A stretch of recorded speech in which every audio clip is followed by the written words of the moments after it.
Welcome back to A&A. This is a follow-up on the last video where we had the crank no start condition on the Chevrolet Tahoe. And I shared with you why that was. We had a fuse that was blown in the fuse box under the hood. It's called PCM1. So here's a situation where I'm going to admit to you my fault was stopping my investigation with finding the blown fuse. Fuses don't just blow for no reason. They're there for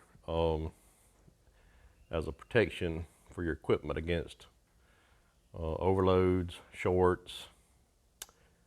So I should have investigated further as to why the fuse actually blew. Because I replaced the fuse, the car ran fine sitting here, stationary. Drove it down the road about 1.5 miles, blew the fuse again, it goes dead. Let me show you what I found. Okay, so I've got you underneath the truck with me. That's a transfer case right there. You see that drive shaft, that U-joint? This wiring harness, you see all them frayed wires? Constantly being rubbing up against that that U-joint on that drive shaft. Has worn all those wires in two, or most of them.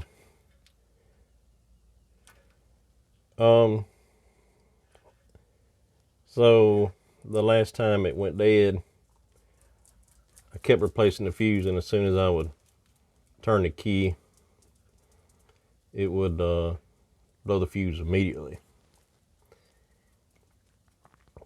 Got it back to the shop. I moved those wires away from the metal, replaced the fuse, it crank and run fine. So this wiring harness, after doing some searching on the internet, there's a lot of people who have found this to be their issue on a crank no start. This particular wiring harness too close to the drive shaft, rubbed it through. So what I'm gonna try to do is see if I can't get the whole wiring harness out.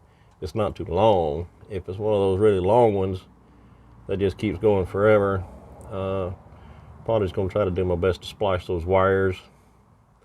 Let's see what we can do. Okay, I've got the wire spliced, and I've got them zip tied to what appears to be the fuel lines. I mean, just look how close. If you can tell that, I can't get in there, but man, all that stuff's so close to that drive shaft, that U-joint right there. Anyway, I got it zip tied, got the wire spliced, got it, out of the way as best I can. Let's see if she'll start.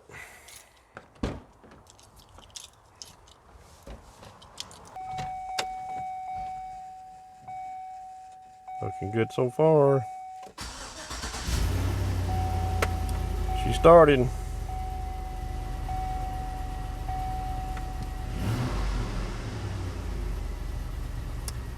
Still have a check engine light, so